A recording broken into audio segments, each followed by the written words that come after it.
ஜமேக்கால மிகவும் பிரபலமான tons river falls என்ற ஒரு நீர்வீழ்ச்சி இருக்குது.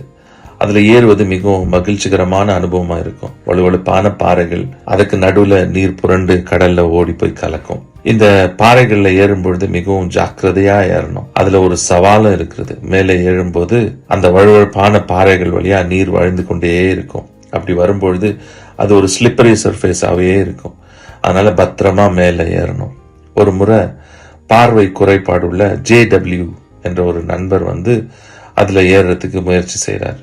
அவர் ஆசைப்பட்டுட்டு அதுல எப்படியாவது போயிடணும்னு சொல்லி அவர் அதற்கு முயற்சி செய்யும் பொழுது அவருடைய நண்பர் அவருக்கு உதவி செய்ய வர்றாரு. அந்த நண்பர் இவருக்கு கண்ணுக்கு கண்ணாகவும் மூளையாகவும் செயல்பட்டு அவரை ஏற முயற்சி செய்ய உதவி செய்யறார். அவர் என்ன பண்றாருன்னா அவருக்கு கண்டினியூஸ் இன்ஸ்ட்ரக்ஷன்ஸ் கொடுத்துட்டே இருக்கார். தொடர்ந்து அவருக்கு எப்படி ஏறணும், இந்த இடத்துல காலை வைங்க, இந்த இடத்துல கையை பிடிங்க, இந்த இடத்துல வழுக்குது, இந்த இடத்துல தண்ணி நிறைய வருது அப்படின்னு சொல்லி இந்த கண்ணு தெரியாத அந்த நண்பருக்கு இந்த அவருடைய நண்பர் இன்ஸ்ட்ரக்ஷன்ஸ் கொடுத்துக்கிட்டே இருக்காங்க. எப்படியோ ஒரு வழியா அவங்க மேலே ஏற அந்த காட்சி நீங்க யோசிச்சு பாருங்க. இதே போலதான் சில நேரங்களில் மனித வாழ்க்கையும் அச்சுறுத்தலாக இருக்கும். நம்ம தனியாக எதையுமே செய்ய முடியாது, தனியாக எங்கேயும் கடந்து போக முடியாது. குறிப்பா அந்த வயசானவங்களுக்கு இந்த நிலைமை வரும். ஏன்னா அவங்க போகும்போது எங்கேயாவது விழுந்துருவோம், இல்லை தனியா விட்டா அவங்களுக்கு சக்கரை குறைஞ்சிருமோ, இல்லை BP குறைஞ்சிருமோ, இல்லை ஏதாவது அந்த பயம் அவங்களுக்குள்ள இருந்துகிட்டே இருக்கும். அவங்க என்ன பண்ணுவாங்கன்னா யாராவது ஒருத்தரோட உதவிக்காக எப்பொழுதும் காத்திருப்பாங்க. இல்லைன்னா அவங்களோட கான்ஃபிடன்ஸ் லெவல் குறைஞ்சிட்டதுனால யாராவது எனக்கு உதவி செஞ்சே ஆகணும்னு சொல்லி ஒரு விதமான அன்பான டிமாண்டையும் வைப்பாங்க. எப்படின்னா எப்பவுமே அவங்க கூட ஒருத்தர் இருக்கணும்னு நினைப்பாங்க.